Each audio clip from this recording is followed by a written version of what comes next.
4 at 5. Mother, I was just brushing the net. You were aiming at me. Oh, come on. Oh, no. That last lethal volley came this close to my head.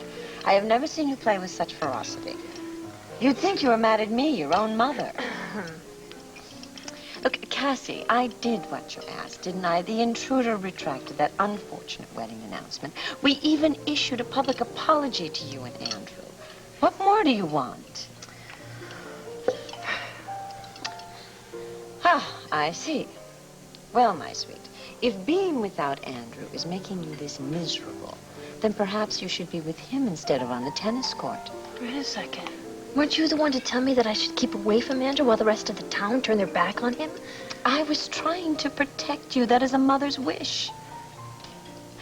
Darling, if you truly love Andrew, then stand behind him no matter what. Besides, if you don't, he may find another doubles partner who will. Well, I've given it a lot of thought, Commissioner. I knew you would, Sergeant Vega.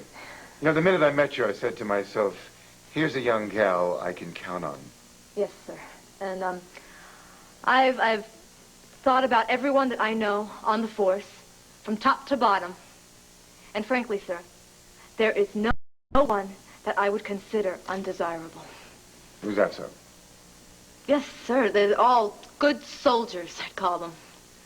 I mean, they're good cops. They do their jobs. They keep their noses clean. And I don't think you had anything to worry about when it comes to the Landview PD, sir. Well, I beg to differ with you, Sergeant Vega. In fact, I think there is something very serious to worry about. What's that, sir? A code of silence. A code that protects men and women unfit to wear that uniform. Unfit to maintain the standards and values of this community. Mr. Stroman, please. I know you're different from the rest of the people around here. Perhaps it's your female intuition that sets you apart. My female intuition. Use it, Vega. Give me some names for the good of the department. Anyone who deviates from normal, acceptable, decent behavior. I want that list on my desk by the end of your shift.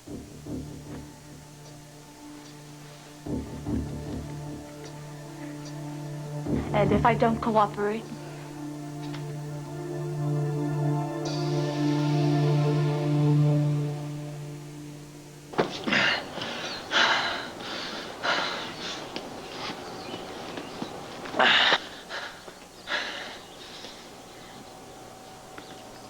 Hey there. Something wrong, Luna? Oh, no, nothing's wrong. I need you to fill out a form, please. What kind of form? Oh, this just for taxes, you know, Social Security number and your address. And... I don't got them. I mean, I left them in my wallet back at the motel. I never can remember that damn number. Me neither. So, I'll just get that from you later. Thanks, Luna. Yeah, so your address will be fine for now. My address? Yeah. What in the world's that? Sounds like somebody's in a hot tub.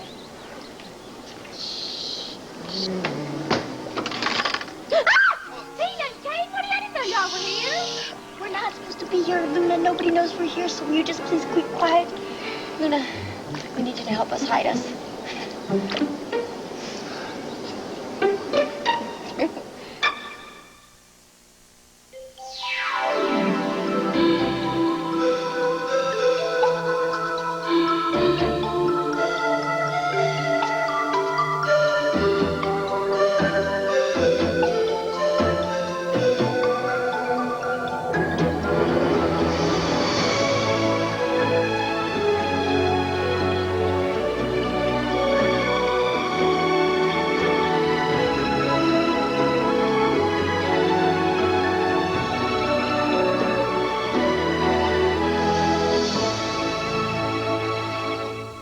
One Life to Live, brought to you.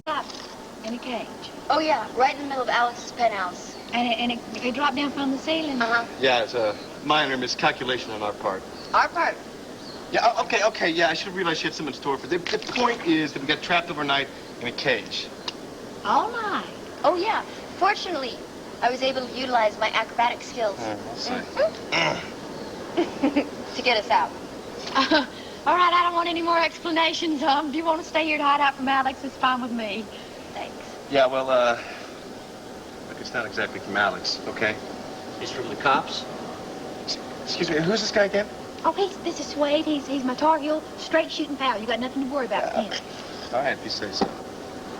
Look, the point is that we were filthy and we were tired and we thought it'd be a great idea to come to Serenity Springs and get a little solace in Luna's hot tub. So you wanted to get clean and hide away from the cops all at the same time, huh? But Yeah. Listen, Luna, we'll be out of here soon as soon as we find a place to go, okay? You're asking an awful lot of Luna, mister. I'm asking a favor from a friend. It's okay, Swade. Tina's a very good friend of mine, and there's nothing I wouldn't do for her, and I guess Kane's part of the package. thank you, Luna. Yeah, thanks, I guess. You know what you're getting into Well, here? Swade, now, I don't believe in breaking the law, but if some things are more important, and if somebody's true blue to me, there's nothing I wouldn't do for her. You know, I almost believe you mean that. Well, you got a lot to learn about me, and I think you got a lot to learn about the spa business. Let's go get those towels for guests. Thank you, Luna. All right, we owe you one, okay? Yeah. You owe me several. You stay down. Luna? You heard the lady? What? Stay down. Kane, first things first. Hey, Ooh. first things first, That's Kane. right, that's right. Well, here we are in a hot tub all alone. You know, you've got a one-track mind, Mr. Rogan. You know, we get trapped in a steel cage, and you want to have sex. Yeah? And then we get hiding out in the hot tub, and you want to have sex. Yeah? Don't you ever think about anything else? No.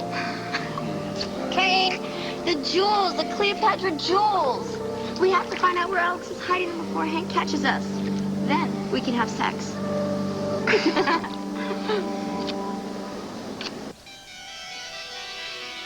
And no one can touch them except me. Oh, isn't this magnificent? My own underground shrine. Kind of cramped, ain't it? Oh, don't tell me you're claustrophobic. Oh, me? Nah, I just like the open spaces so I can breathe. Oh, well, there's plenty of air down here. As a matter of fact, you could survive down here for months. It just has everything. Especially if you're dead. Bulge, you have a job. Two, as a matter of fact. A, I want you to give O.W. a bonus for finding this place for me. I really feel that my jewels will be safe here. Mm-hmm. And B? Take me back to the penthouse. We have that very important meeting with Mr. Miss Mulligan. Hey, Mr. Mulligan has very big ears, so... Well, I'm not afraid of him. You're afraid of his snake. Would you stop that? How many times do I have to tell you not to say that? Okay, sorry, his slimy friend with the forked tongue. That's right, Will. You see, Mr. Mulligan has fears of his own. For instance, he's terrified of my husband. Your late husband. Well, I am carrying on in Carlo's tradition. And soon Mr. Mulligan will realize he cannot take what's mine. After you?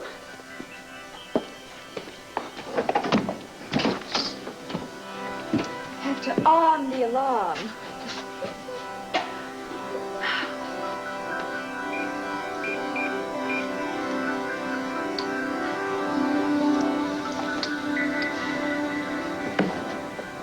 Look what's happening at St. James Church here in town. Their rector is flaunting his so-called lifestyle. Sir, I know Reverend Carpenter, and I can tell you... Now, you that don't he have to tell me anything about Reverend Carpenter.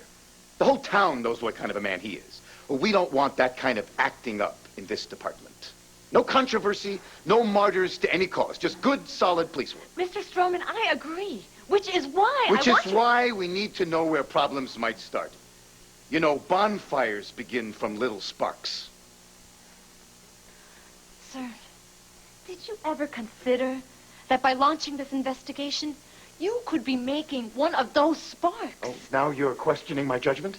No, sir, I'm only asking you to reconsider. Just give me the names of potential troublemakers. The malcontents and deviants. You know, the people who might make easy targets to corruption. Just a few names, Maggie, that's all. And then you can go back to your normal duties. Well, are you with me on this thing or not? Sir, I don't know any troublemakers or malcontents on this force. I only know good cops.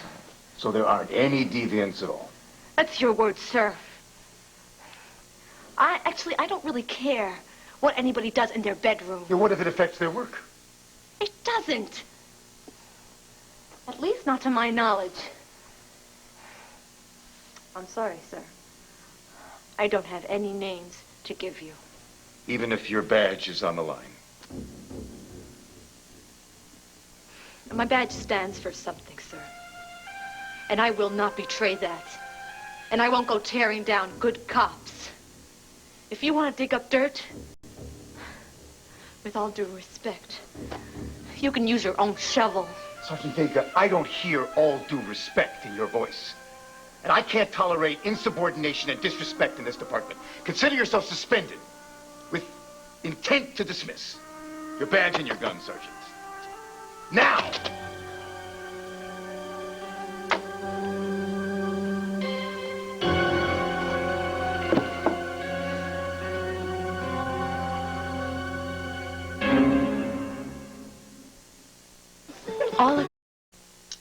Andrew's just so stubborn, so determined to hang on to his precious principle no matter what.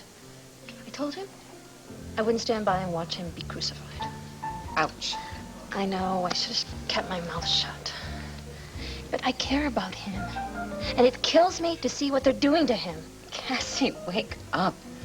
He is enjoying what they're doing to him. Look, no, I don't mean the threats of scare tactics, but the war, the crusade. Men love flashing their noble profile. You're never going to change them, Cassie. So either you join the battle or you walk away. Look, darling, Andrew is still feeling very lonely. You have to show him that it's not before someone else does. All right. I'll go and see him. That's my girl. But not to compete with anybody else. But because I want to try one more time and try to patch things up with him. Whatever you say, sweetheart. Hello, ladies. Hope I'm not interrupting. No, General Carpenter, not at all. I was just on my way to see your son. Is there a message I could give him? Well, Andrew and I aren't speaking these days. Oh, Sloan, I am sorry. Cassie told me about the trouble that you and Andrew are having, but perhaps in time... Thank you, Dorian. We'll see. Oh, please, parents and children are squabbling all the time. Sooner or later, they I just wanted Cassie to know I appreciate your trying to make peace between Andrew and me. Don't surrender, General. If I can make my own peace with Andrew, there may be hope. Excuse me.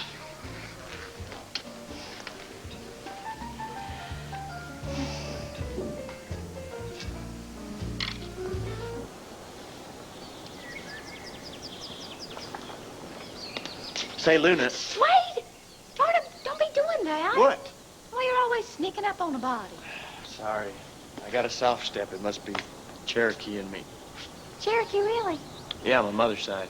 Me too. I got Cherokee relations back in Carolina. I guess we got a few things in common. Yeah, I guess so. Hey, well, let me help you with this. Oh, no, thank you. I told Tina and Kane they could go to the staff room and get some of those little white uniforms to put on. Can't you just see them running? What's wrong, Luna? Sweet, how did you get that? Oh, it's nothing. What do you mean it's nothing? Looks like somebody took a Bowie knife to you. I've had it so long I don't remember how I got it. How in the world could you forget a scar that looks Listen, like what that? I really came to talk to you about was the payroll.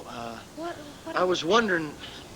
What? Well, I've been having some trouble with the tax man, and, well... Could you pay me in cash? Off the books, you mean? Well, I don't want to get you in trouble or anything, but it'd be a real big help to me. Oh, don't you worry, darling. I'll pay you in cash. But I'm going to still need your address, though, for my records. My address? Oh, yeah. You can just give me the address of your motel. Will be fine. No problem. Oh, but you know, I don't really like the dump I'm staying in, and I was thinking of finding a new place today or tomorrow. You sure do move around a lot. Yep.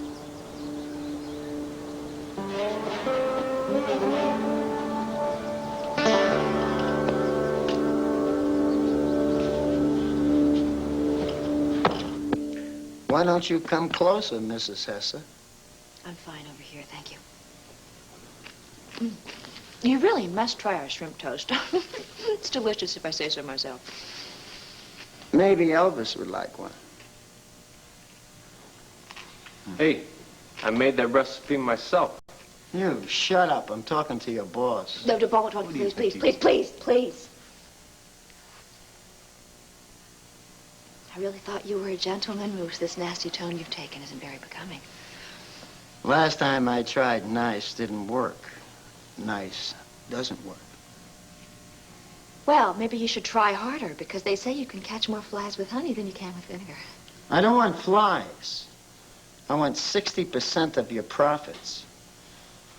I could appropriate it, but I thought I'd be a gentleman and ask first. What you consider polite, I consider greedy. Speak up. Elvis can't hear you.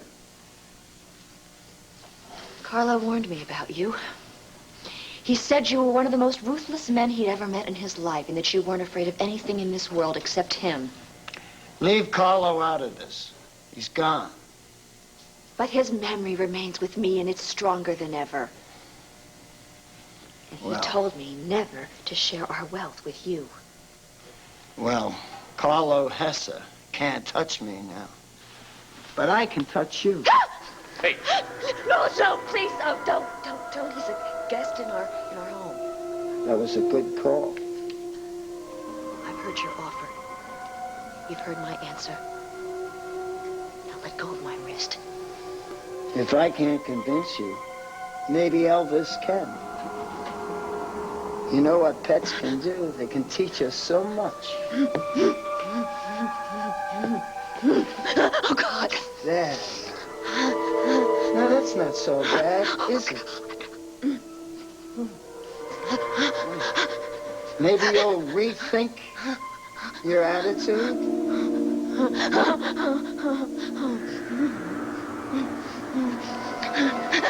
Stop.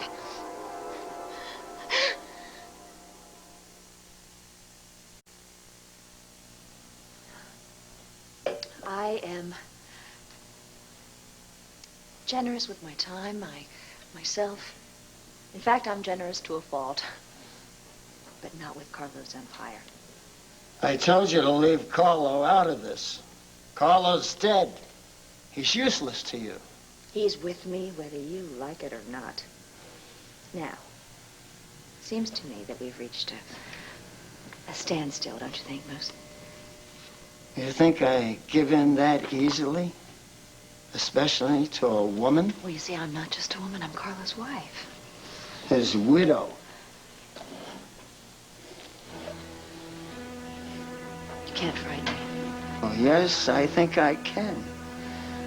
I think with the help of Elvis, I can scare that smile off your lips. I crossed the Lantano River to take what's mine. I'm not going to go back across that river empty-handed. Understand? Perfectly. I think you should be floating in that river with snakeskin gloves. Elvis is like me. He doesn't scare easily. You know, I prefer the young Elvis, myself. I told you to shut up. As for you, Miss Hesse, I'll leave you with this. 40% of alive is better than 100% of dead. Think about it.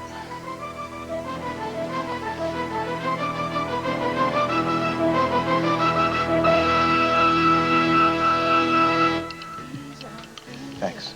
Thanks a lot. So, you got suspended for what? Insubordination. That's the official name. The real reason? I wouldn't name names. You can't do that. Andrew, he's the acting commissioner. If he says I'm out, I'm out.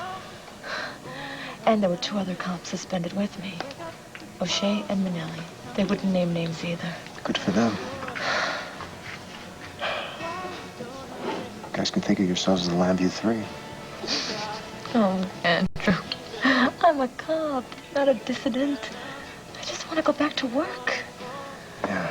Well, look, whether you like it or not, from now on, you're kind of a freedom fighter. Unless you're afraid of a bloody nose. If you're not, I'm not. I was. Till a couple of kids showed me the light. I'm in this till we win. We? We. it's your turn to give me a pep talk because I really need one. Oh, boy. What now? The Episcopalian Church is really feeling the heat, and I've been summoned to meet with Bishop McBain. He's a good guy. He's got a good heart, but he's really pressured right now. Wait, but he can't take away your collar, can he? Well, sure he can. It's not easy, but if he wants to. But I think the strategy right now is to make me feel like I don't belong in it. Well, you're not going to let that happen, right? I haven't been licked yet.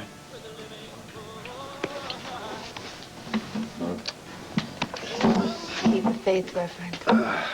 Do my best.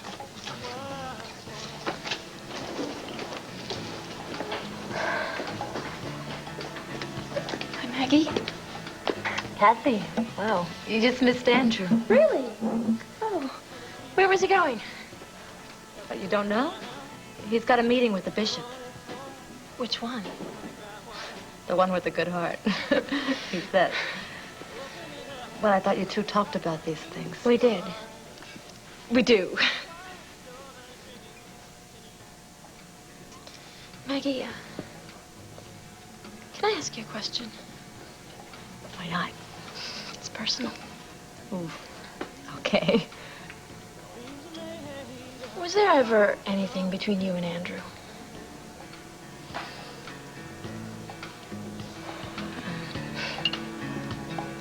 So it must be fate, our running into each other this way, I should be getting home. Oh, no, not yet. Our time was so short when we met before. I remember. You were at the ready with all kinds of rumors about Andrew. Well, I'm sorry to have been the bearer of bad news. Or the instigator? Now, Sloan, you have to believe me. I was merely doing my job as the publisher of a newspaper. Mm-hmm. Is that why you printed that bogus wedding announcement? Well, yes, I have to admit that I am the source of that particular faux pas. But you see, my intentions were honorable. I was trying to further the cause of true love. Now, if that makes me culpable... Dorian, I am the last to criticize you for that. You are? Nothing could make me happier than to see Cassie and Andrew together. When you say together, do you mean permanently? Yes, marriage. A splendid institution. Oh, I couldn't agree more. Perhaps you and Andrew should have a talk, man to man. No. I'm the last one he listens to these days. Oh, now, I've told Cassie that it's a tragedy to let true love slip away. Oh, good. Good for you. And I am also taking steps to have Andrew reinstated into the country club.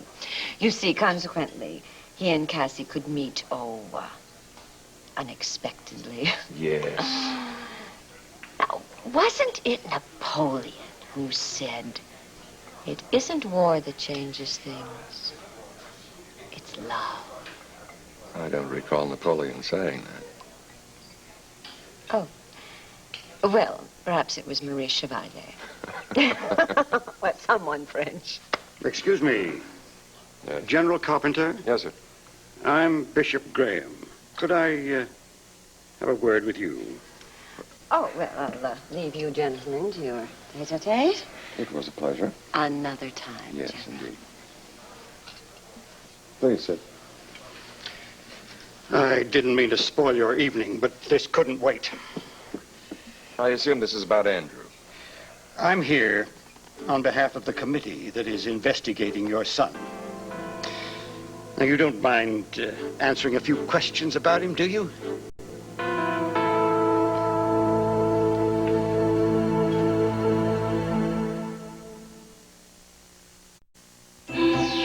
One Life to Live will continue in a moment. I'm not going to lie to you, Andrew. Bishop Graham's committee is going to play hardball. They're going to interview everyone who knows you, or thinks he does. And if you think the questions about your private life have been tough so far, wait. Okay, but there are limits, right? I mean, they can only take this thing so far. You're in the hands of an ecclesiastical commission, not a Pennsylvania court. There are a lot of people in the Episcopalian hierarchy who are afraid that you're causing a rift within the church. I can't protect you from Bishop Graham. As far as he's concerned, every aspect of your life is fair game. Your friends, your love life, even your family.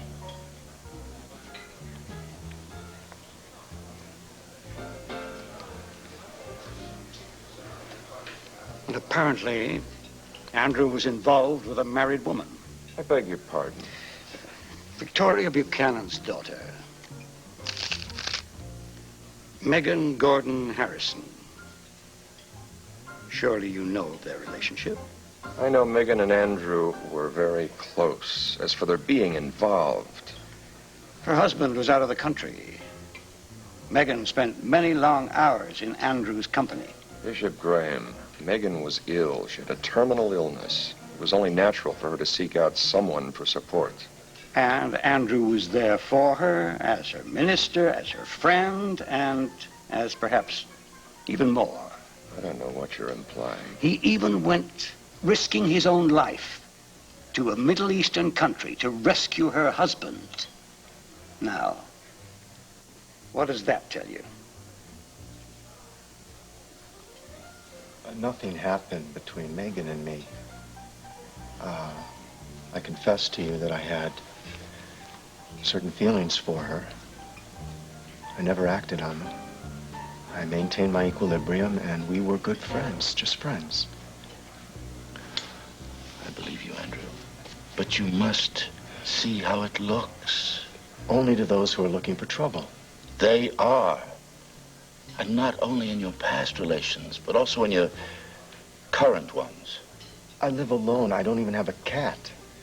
But you do have a relationship with Dorian Lord's daughter, don't you? Cassie. She's, she doesn't have anything to do with any of this. They'll make certain she does. You might as well be open and honest with me now, boy.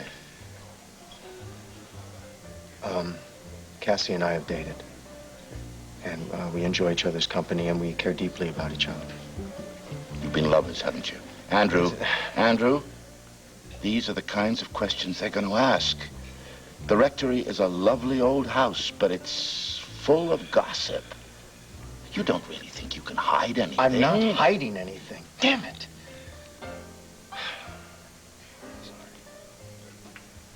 Bishop, I have done nothing that I'm ashamed of.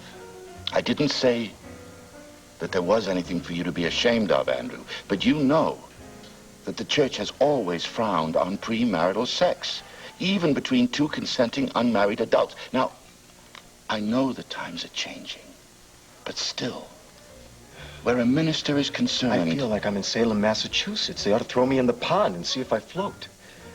Don't give them any ideas. In the meantime, you have to protect yourself. That means no controversial activities. Nothing that's a deal. To arouse suspicion. I'm sorry, that's a deal killer right there because, you know, I'm not going to destroy my personal life. I'm trying to protect it. That's what this is all about. But Andrew... And as far as controversy goes, I tell you something. I'm kind of beginning to like it.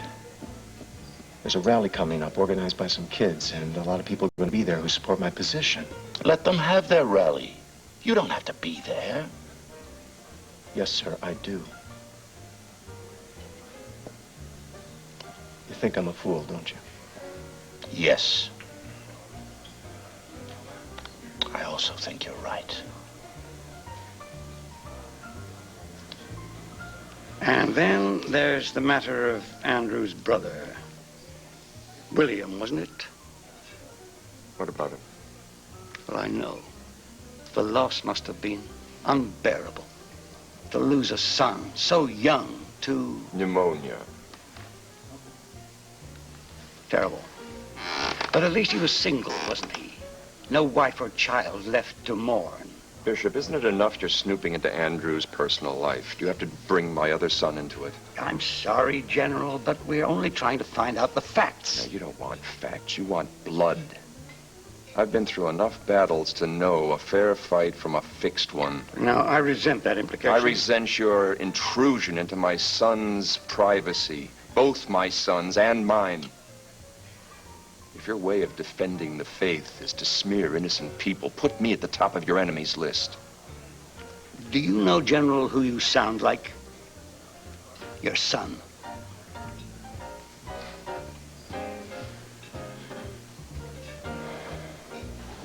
Look, man, it's just too dangerous. I mean, we gotta stay put, at least for a few days, that's all. Yeah, well, what about Luna? You're making her into an accomplice. But if I could hide someplace else, I would. You know, you're actually kind of interested in Luna's welfare, aren't you? Just want to make sure she doesn't get into any trouble. Uh-huh. Well, I think Luna can take care of herself. Can you? Well, what would you do in my situation? Listen, you gotta lay low during the daylight. Do your sneaking around after dark. You make sure you cover up your tracks coming and going. If you need to make calls, use a payphone. And whatever you do, don't stay together. They're looking for a man and a woman traveling together.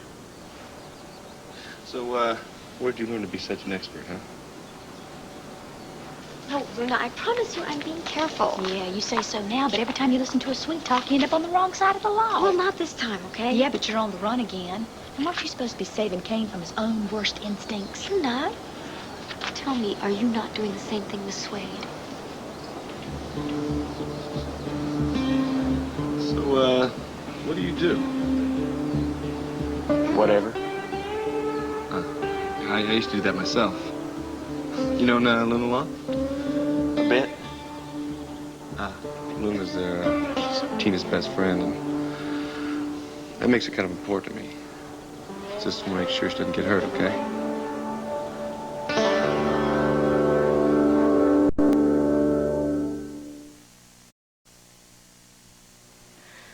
Okay, sure. I had a thing for Andrew once. I mean, let's face it. Our Reverend Carpenter is a sexy man. Yeah, I know. So you and Andrew... We flirted. We had a few laughs and something... Almost. Hey, Cassie, I mean, that's the story of my life. Almost. I'm sorry, Maggie, I didn't mean to pry. I like spending time with Andrew. And now that I've been suspended, I've got more time than usual. Suspended? I didn't realize that. Oh, it just happened. Andrew's conscience is contagious, huh? I mean, he stands up for his principles, and it just kind of makes you want to do the nobility thing, too. Anyway, so now he's not fighting alone. But I guess I don't have to tell you that, huh? What do you mean? You're with him, aren't you? Hey, Cassie, if you decide to go over to the other side, let me know. I'll be glad to take advantage. Oh, hey, I'm only teasing. Sort of.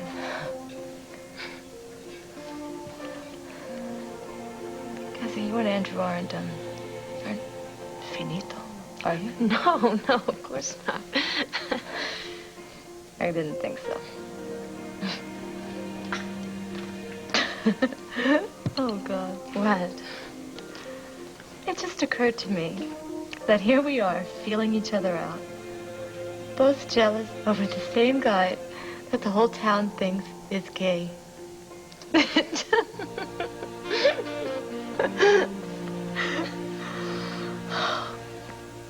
Good luck, Andrew. Something tells me you're going to need it. Yeah, well, I thought I only needed a little strength and faith. Strength is good. And faith can work wonders, but a lucky roll of the dice never hurt. Yeah. Well, Matthew, we seem to have the Carpenter family covered tonight. It would seem so, Richard. Dad, I didn't even see you here. I'm afraid I've been monopolizing your father, and he's been defending you very avidly. Has he? Protecting the family name, nothing more. Right, protecting the family name. Matthew, if you don't mind, I'd like a word. Oh, well, actually, I have an appointment. It won't take long. Well, sometimes, in our zeal, Matthew, we lose sight of certain political realities. Do we not, old friend?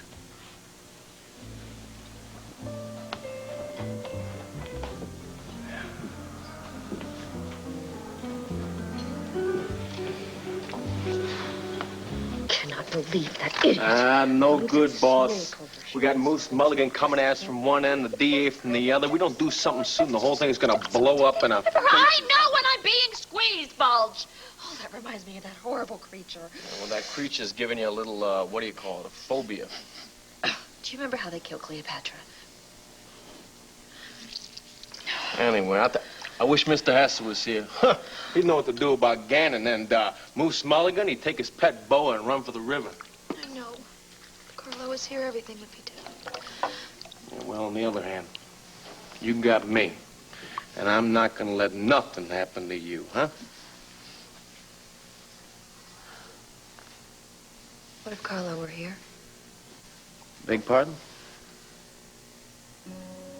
What if I could bring my husband back to life? What if I could resurrect him from the dead? Oh. All my problems would vanish, wouldn't they? Miss Hesser, you know, I think you're brilliant, but you can't outsmart the man upstairs. Oh, I'm not trying to outsmart the man upstairs. I'm trying to outsmart this Moose Mulligan character. You see, he's terrified of Carlo, right? So if I could convince him that Carlo really isn't dead, that he's alive. But how? I mean, you got Mr. Hesser's ashes in the urn there. I mean, everybody knows he's gone. I mean, you're gonna need like a dead ringer to... Somebody who looks just like him. You just figured it out. Oh, Mrs. Hesser, no, no, no, no, no, no, Yes, no. yes, yes, yes, yes, Mr. Hackman. Mortimer.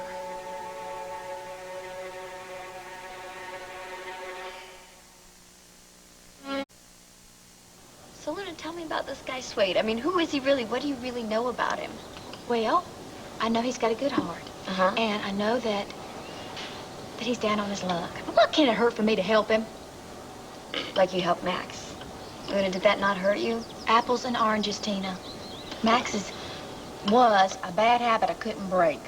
Swade is a friend, and he's a lost soul in need of a helping hand. Mm-hmm. I just want you to be careful. Would you take your own advice? Listen to yourself. Here you are running around with a wanted man. What have you gotten into? Luna, what have you?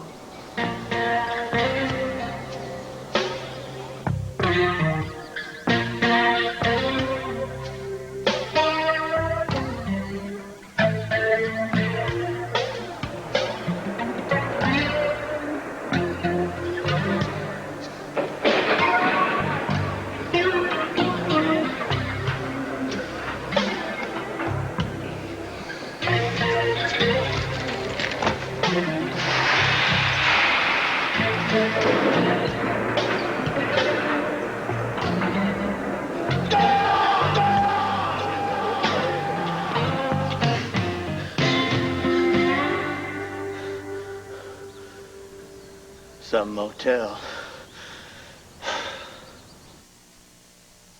No, darling, I am not trying to replace you, sweetheart. No. No, don't you understand? This is just a substitute. A substitute to take care of your empire and your beloved wife. So? Thank you, darling. I knew you'd understand. Talk to me. I just talked to some mucky-muck over at the museum. Dr. Byrne, is he there? No, he's going back to Washington. Well, it looks like you're going to be taking a little trip. Trip? No, I don't want any excuses. I want you to bring him to me. Well, Mrs. No, no matter whatever you have to do, whatever you have to do, no matter what it is, no matter how much it costs, I want you to bring him to me. Do you understand? Look, boss, I don't think this is such a hot idea. I mean, besides the resemblance, ain't no way you're gonna make Mortimer be Carlo Hesser. One's a crime boss, the other one's a wimp. You let me worry about that, all right? If Professor Higgins can turn a flower girl into a duchess, I can turn Mortimer into Carlo. I have to. Or Moose Mulligan will turn me into food for his pet. Now go! Bring him to me. Oh, Andrew, there you are. I hope your ears aren't burning too much. Lately, that's about all they've been doing. But what have you been saying about me? Only good things. Oh, Andrew, you know Simon Pierpont, don't you? Yes, the membership secretary of the club. Sure, Simon, how are you? Reverend Carpenter, this is most awkward. No. There's nothing awkward about it. No. Now, I have been doing what I do best, and that's a little friendly arm twisting in hopes to reinstate you back into the club. Aha. Okay, look, Dorian, that is very kind of you. No, It no, no, is, no. Kindness has nothing to do with it. This is a matter of civic responsibility. I will not allow you to be punished for your brave moral stand. Frankly, I didn't know you supported my position. Oh, I do have a conscience, Reverend. And I just hope that the members of this club have one, too. Okay, Simon, I'm going to make this easy for you. If you've been in any way compelled to reinstate me, I'll just decline the offer. Andrew, don't be too proud to accept a favor.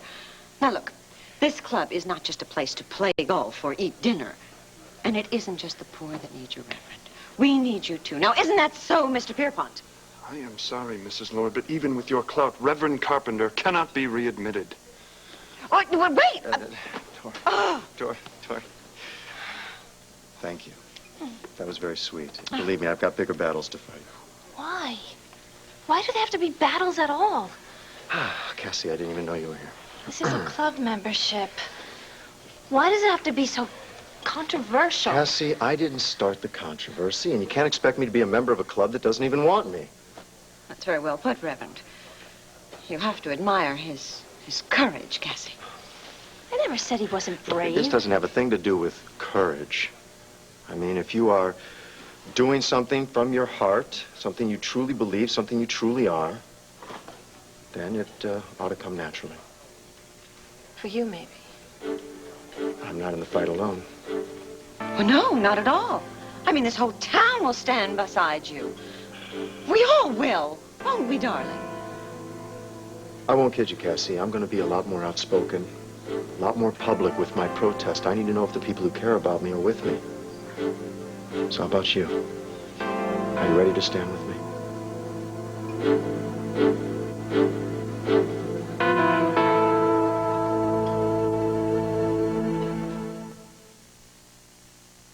My nose hurts so. This is Joan London. And Mike Schneider. Tomorrow, what lower mortgage rates mean to you, even if you're not buying a home. Ever wonder what your psychiatrist might be thinking? We'll find out. Plus Richard Harris tomorrow on Good Morning America. Next, Paul is devastated when Ned and Jenny make romantic plans to get away. Stay tuned for General Hospital following an ABC News brief. It may say that it's medicine just for kids, but think twice before you give it to your child. Plus, Elvis is coming to a living room near you. Find out how to arrange your own performance. And exercises for couch potatoes. Come on home. Wacka wacka. How do you spell potato? An ABC